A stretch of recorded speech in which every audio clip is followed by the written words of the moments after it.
بسم اللہ الرحمن الرحیم۔ ناظرین السلام علیکم، میں ہوں آپ کا میزبان صابر شاکر۔ کچھ امپورٹنٹ خبریں اور خبروں کا تعلق ہے ایران سے، سعودی عرب سے، پاکستان سے اور اسرائیل سے، کیونکہ کچھ چیزیں ایسی ہو رہی ہیں، کچھ اہم اقدامات اٹھائے جا رہے ہیں جو کہ لگتا یہ ہے کہ آنے والے دنوں میں اس کے مڈل ایسٹ کی سیاست خاص طور پہ اس پہ کافی اثرات مرتب ہوں گے۔ ایک طرف اسرائیل جو ہے وہ ایران پر حملے کرنے کے لیے پر توڑ رہا ہے، دوسری جانب ایران کے ساتھ مذاکرات بھی ہو رہے ہیں جوہری عدم پھیلاؤ کے لیے۔ امریکہ اور یورپ اس سلسلے میں پیش ہیں اور وہ چاہتے ہیں کہ ہر صورت میں جو ایران نے اوباما انتظامیہ کے ساتھ ایک معاہدہ کیا تھا اس کو بحال کر لیا جائے اور وہ واپس اسی سٹیج پہ اپنا جوہری پروگرام لے جائے جو طے ہوا تھا کہ ایک خاص حد سے زیادہ وہ یورینیم افزود نہیں کرے گا، اور اپنی جوہری جو توانائی حاصل کرنا چاہ رہا ہے وہ صرف سول استعمال کے لیے ہوگی، اس سے جوہری ہتھیار نہیں بنائے گا۔ اس پہ اس کو راضی کیا جا رہا ہے اور اس کو واپس لانے کی کوشش کی جا رہی ہے۔ دوسری جانب اسرائیل کہہ رہا ہے کہ مذاکرات کامیاب ہوں یا نہ ہوں، ہم نے ہر صورت میں ایران پر حملہ کرنا ہے اور ایران کی جوہری تنصیبات کو مکمل طور پہ تباہ کرنا ہے۔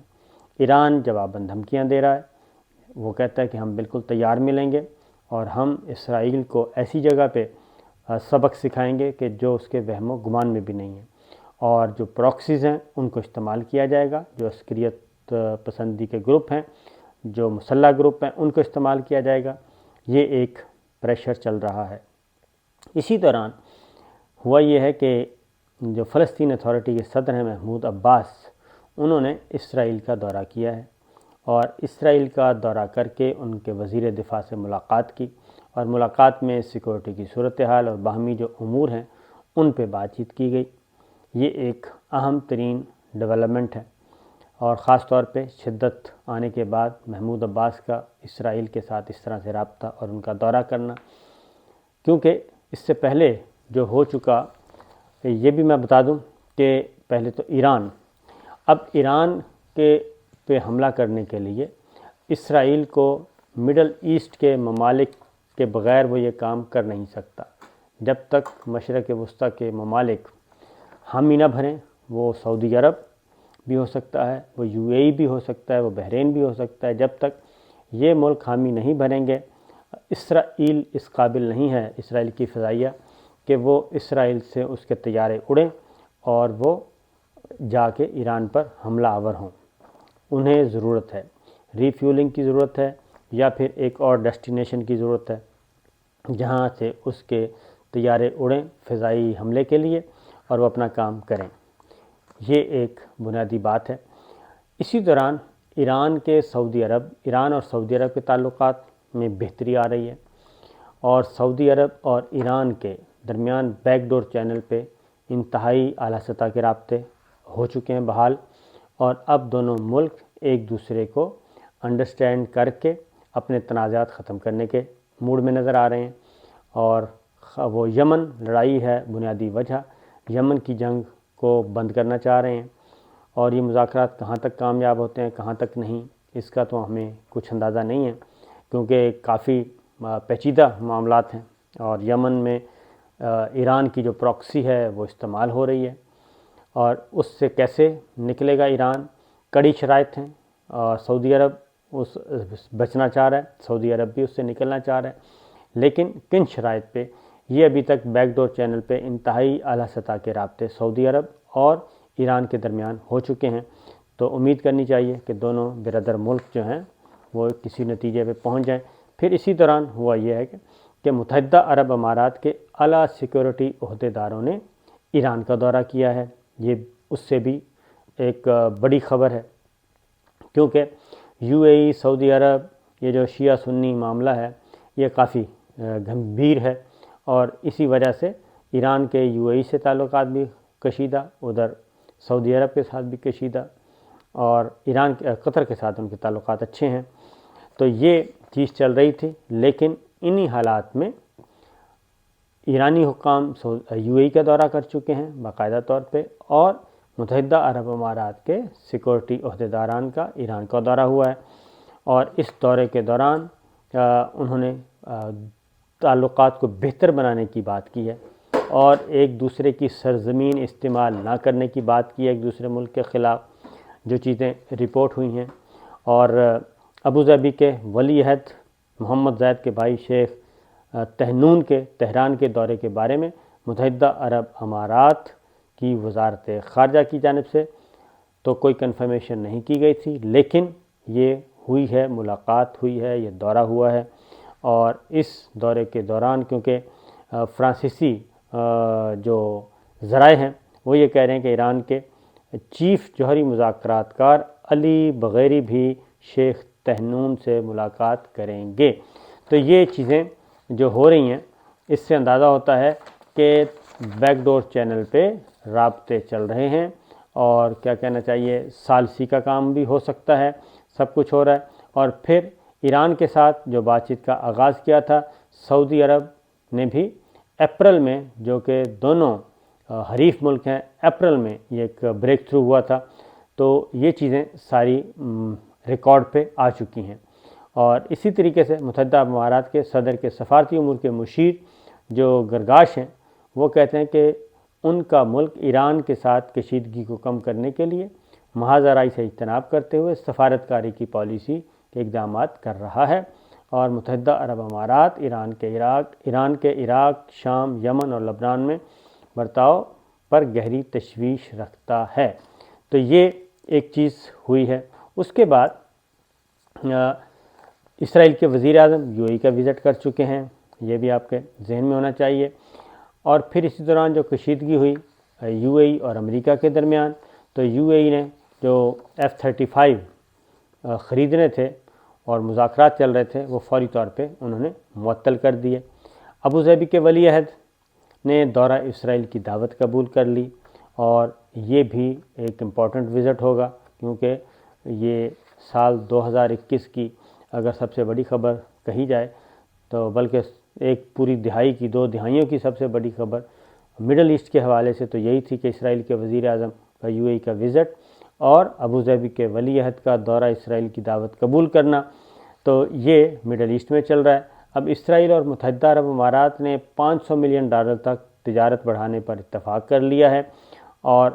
اسی طریقے سے 2021 میں اب تک تقریباً $500 ملین تک یہ تجارت پہنچ گئی ہے۔ اور اس کے بعد اسرائیلی وزیر اعظم جو تھے انہوں نے وزٹ کیا تھا، تو اس دوران بھی یعنی کہ مڈل ایسٹ میں بھی یہ ایک کشیدگی ختم کرنے کے لیے بات چیت ہو رہی ہے، اور اس بات کا بھی امکان موجود ہے کہ ہو سکتا ہے کہ سعودی عرب اور خاص طور پر زیادہ تر یو اے ای کے ذریعے کوئی بیک ڈور چینل چل رہا ہو ایران اور بڑی سرکار کے درمیان، ایران اور اسرائیل کے درمیان، تاکہ یہ جنگ نہ ہو سکے، کیونکہ اب ایک ونڈو کھل چکا ہے یہ ساری صورتحال کے بارے میں۔ دوسری جانب سعودی عرب اور اسرائیل کے تعلقات، سعودی عرب اسرائیل کے تعلقات ایک بار پھر خبر آئی ہے کہ معمول پہ آ سکتے ہیں، معمول پہ تو آئے ہوئے ہیں، اب صرف یہ ہے کہ سعودی عرب نے اسرائیل کو تسلیم کب کرنا ہے۔ یہ ایک بڑی خبر ہے جو کہ کسی بھی لمحے آ سکتی ہے، یعنی کہ 2022 میں۔ اس کی وجہ ہے کہ ابھی کچھ گارنٹیز سعودی عرب مانگ رہا ہے اسرائیل سے، اور وہ کب ملیں گی، شورٹیز کب ملیں گی۔ ابھی جو اصولی موقف ہے سعودی عرب کا وہی ہے کہ اسرائیل 1967 والی پوزیشن پہ واپس جائے اور مقبوضہ علاقے جو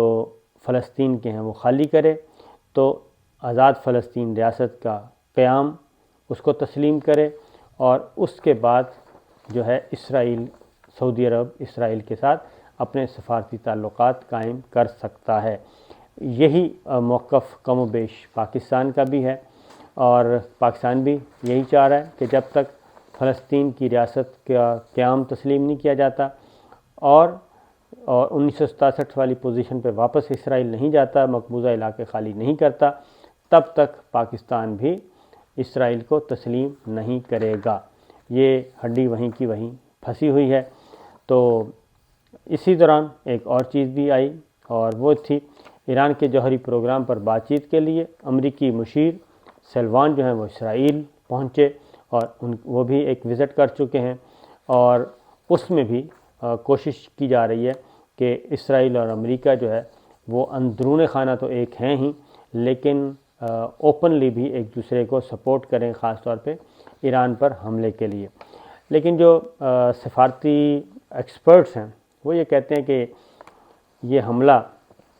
ابھی تک اس کا کوئی چانس نظر نہیں آ رہا کہ اسرائیل اس طرح کی کوئی حرکت کرے گا۔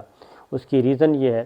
کہ یہ صرف پریشر میں لانے کے لیے ایران کو کیا جا رہا ہے، اسرائیل کو۔ یہ اسرائیل اور امریکہ آپس میں مل کے کھیل رہے ہیں۔ ایک طرف امریکہ جو ہے وہ مذاکرات کرتا ہے، امریکہ اور یورپ ایران کے ساتھ، اسرائیل کو کھڑا کرتے ہیں دھمکیاں شمکیاں دینے کے لیے کہ تاکہ ایران جو ہے وہ انڈر پریشر آ کے ان کی ٹرم اینڈ کنڈیشن پہ بات چیت کرے اور اپنا مطلب ہم نکال لیں۔ لیکن ظاہر ہے ایران کے پاس بھی انفارمیشنز ہیں اور ایران کو بھی سپورٹ کرنے والے بہت ہیں اب تو، اور پریزیڈنٹ روس کے صدر نے دورے کی دعوت دی ہے ایران کے صدر کو، اور ایران کے صدر جو ہیں وہ روس کا وزٹ کر رہے ہیں۔ تو اس طریقے سے جو ریجنل پلیئرز ہیں وہ بھی کھل کر سامنے آ رہے ہیں۔ اس کی ریزن یہ ہے کہ امریکہ روس کو تنگ کر رہا ہے یوکرین کے معاملے میں، یورپ اور امریکہ مل کے، اور ادھر بھی ایک کشیدگی چل رہی ہے۔ تو جواباً روسی صدر نے اپنا دوسرا کارڈ کھیلا اور انہوں نے ایران کے صدر کو دعوت دے دی۔ یہ اصل میں سائن ہوتے ہیں کہ ٹھیک ہے، اگر آپ ادھر ہمیں تنگ کریں گے تو پھر ادھر ہمارے پاس یہ آپشن موجود ہے، کوئی نہ کوئی نیا ونڈو کھول لیا جاتا ہے اپنی مرضی کا۔ یہ روس بھی کرتا ہے، یہ چائنا بھی کرتا ہے، یہ پاکستان کہہ رہا ہوں امریکہ بھی کرتا ہے، تو سب کے سبھی یہ کرتے ہیں۔ تو یہی ایک طرح کا کارڈ کھیلا گیا ہے، اور اسرائیل نے جوہری تنصیب پر حملے کے لیے ایرانی سائنسدان بھرتی کرنے کا بھی دعویٰ کیا ہے کہ ہم یہ جو حملہ کرنا ہے اس کے لیے ہم کوئی مخبر تلاش کیے جا رہے ہیں، اور ہم مضبوط مخبری کے بعد ہی ایسا اقدام کریں گے۔ ساتھ ساتھ مذاکرات، یو اے ای کے مذاکرات معطل ہو گئے امریکہ کے ساتھ، اور محمد بن سلمان نے بھی اس دوران اپنا وزٹ کیا ہے قطر کا خاص طور پہ، اور یہ پہلا وزٹ ہے جب سے قطر کے ساتھ سعودی عرب کے تعلقات اور یو اے ای کے تعلقات بحال ہوئے ہیں، تب سے یہ ان کا پہلا وزٹ تھا محمد بن سلمان کا اس سال کے آخر میں، اور اس میں بھی دوبارہ یہی کی گئی کہ آپس میں ہم ایک ہو کے کھیلیں گے، باہر کے کسی پلیئر کو اس کی اجازت نہیں دیں گے۔ تو لہٰذا محمد بن سلمان جو ہیں انہوں نے خلیجی ممالک کا دورہ بھی کیا، لیکن ان میں سب سے زیادہ امپورٹنٹ جو تھا، یو اے ای تو آئے تھے لیکن امپورٹنٹ وزٹ ان کا دوحہ کا تھا، قطر کا تھا خاص طور پہ، اور اسی لیے یہ مڈل ایسٹ میں پالیٹکس ذرا تھوڑی سی تیزی آ رہی ہے۔ تو دیکھتے ہیں کہ کیا ہوتا ہے۔ اسی دوران پاکستان اور سعودی عرب کی مشترکہ فوجی مشقیں بھی ہوئیں، اور اس سے یہ بھی تاثر